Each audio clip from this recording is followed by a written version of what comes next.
Chapman from the North Dakota Beef Commission.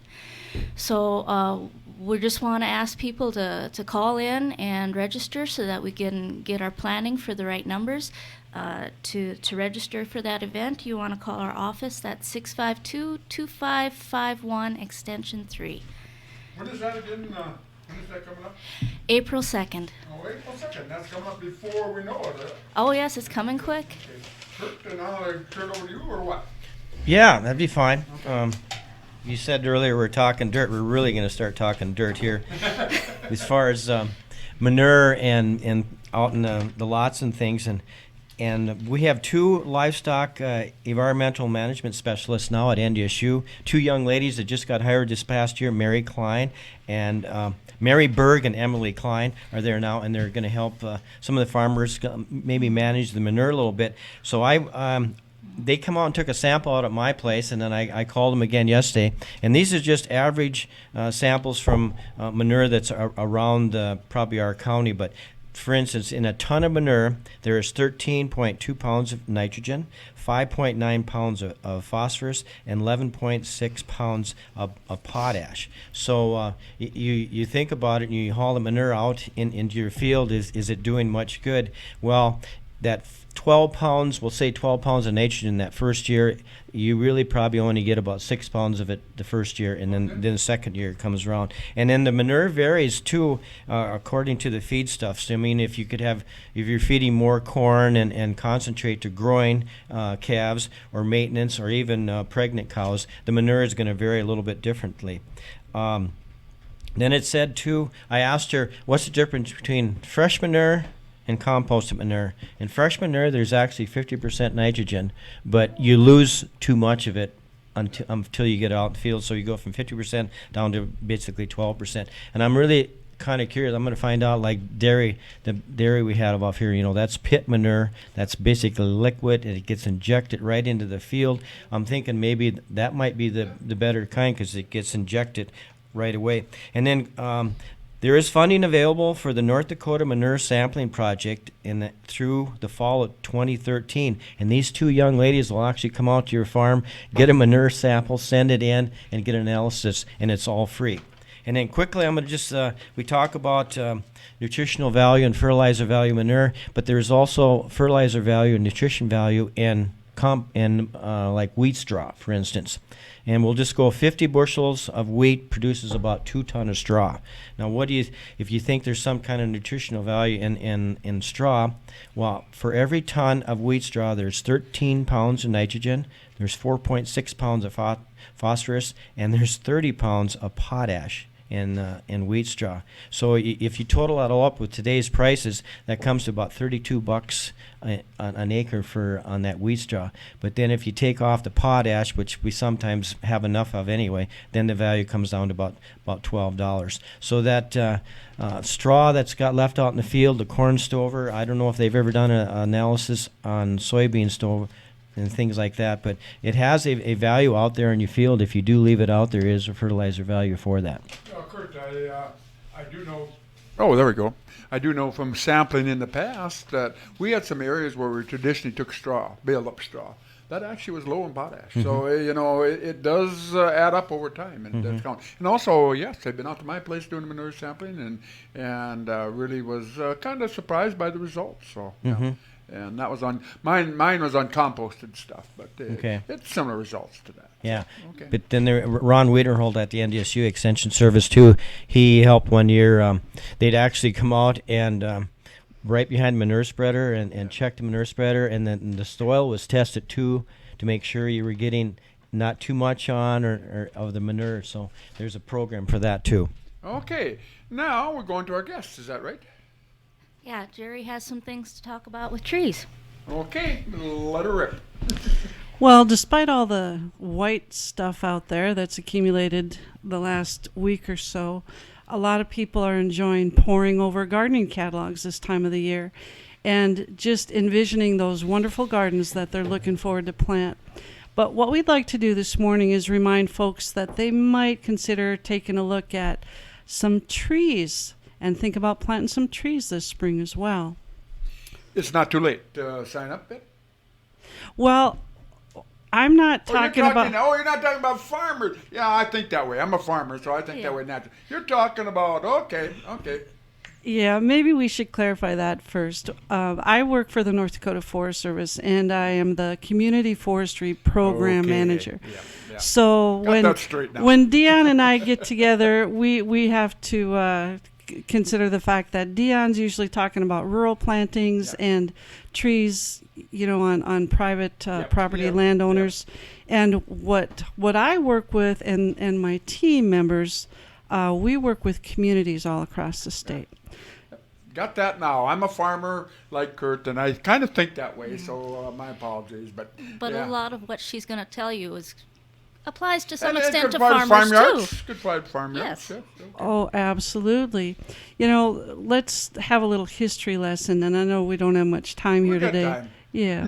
Well, when we first started settling here in North Dakota, well over 100 years ago, folks were moving here from eastern states that were heavily forested, or maybe they were immigrating from Europe, where there were a lot of trees there too. They show up in North Dakota, and there's a lot of wide open spaces. Oh, yeah. So almost instinctively, they began planting trees for various reasons, just to make the place where they had moved to more like home, make it a more beautiful place, you might say. Although there's beauty in our open prairies as well, but trees also provide shade, and they provide fruit if we're planting fruit trees. Well, in our communities, at least, what folks were planting were the trees that were readily available and trees that were going to do well here. So we primarily focused on our native species, and that included a lot of planting of American elm and green ash and cottonwood and box elder. So, 100 or 150 years later, these are the types of trees that primarily dominate our landscapes, particularly in our communities. That's where I'm focusing today. That's where we're talking. A lot of cottonwoods out in our area. I don't know about you, Kurt, but from years ago, lots of cottonwood trees. And they've been a great old tree. They're not so good always in town because we really make it tough for trees to grow in our cities, in our towns. Think about it. We've got paved streets, we've got sidewalks. We don't give them much space to grow. Yep. So enter one of the problems that we've faced here the last 40 years or so, Dutch elm disease. Oh, yeah. That started taking out a lot of our American elms. And up to that point, elms dominated the trees, Yes, at they least did. along our streets. Some of our communities were over 50% elm. Yep. Okay. So instinctively, we thought we need to replace those trees. And we really relied heavily on green ash. So now we're faced with a situation where green ash is our primary tree that we see in our towns. The Forest Service conducted some quick surveys this past year in 15 different communities. And we found that green ash dominated, which we already knew that, but now these numbers show that. We've got from 40%. In fact, one community had 80% green ash Wow. on their streets. Wow. That's a lot. Yeah.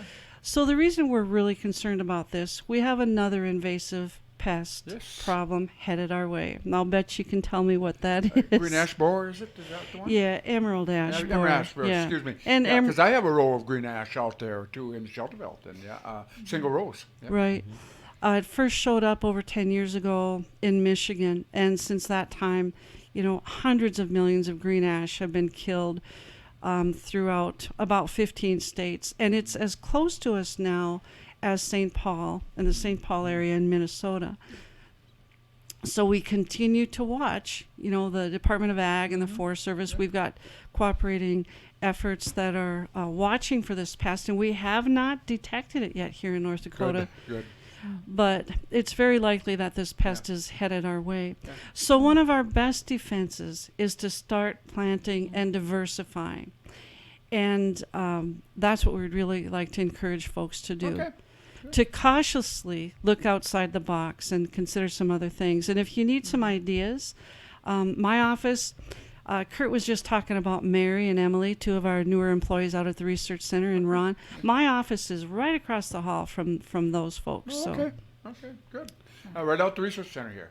yes. Okay, and everybody listening knows where that place is at. So yeah, we're very fortunate in this area to have that resource here in North Dakota, right at our local area. Yes, we Employs a lot of people, and we're glad to have them here.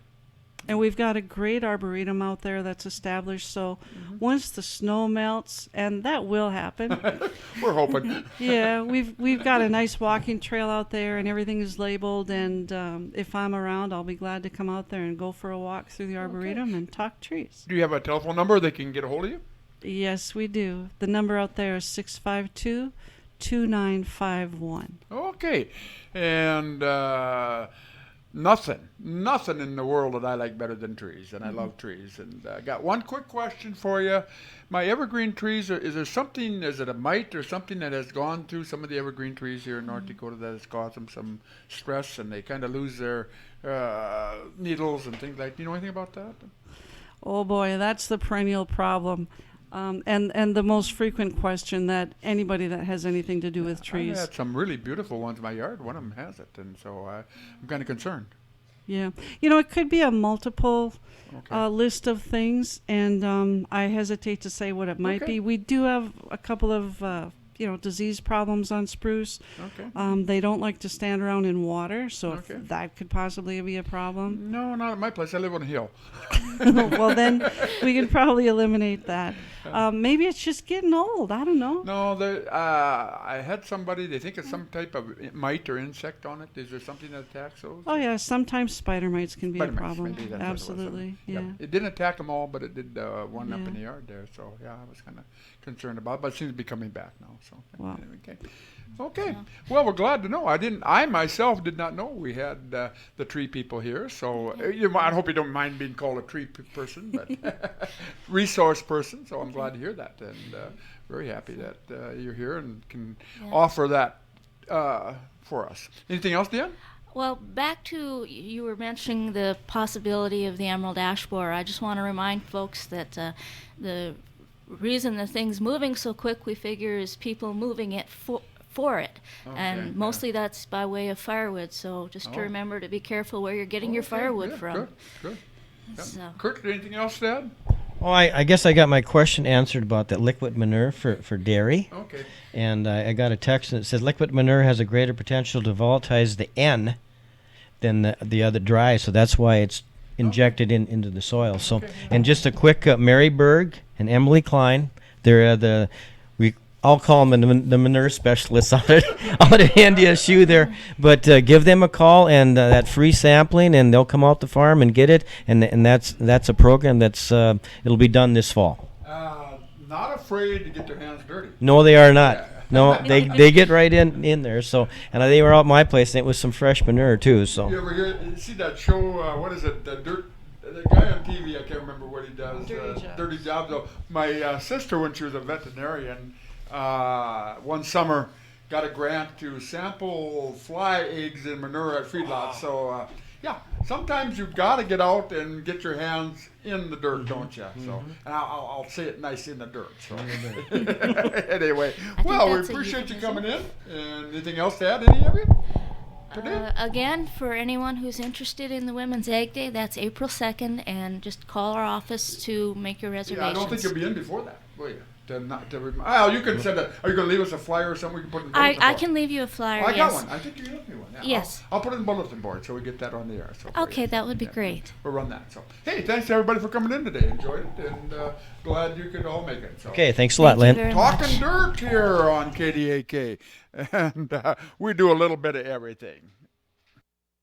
Employment Connection. Aggregate Industries is hiring ready-mix drivers for their concrete division. Drivers needed in Jamestown, Carrington, Hillsboro, Oaks, Castleton, and Cheyenne. Qualified applicants must have a Class A or B CDL. Fax resume to 855-247.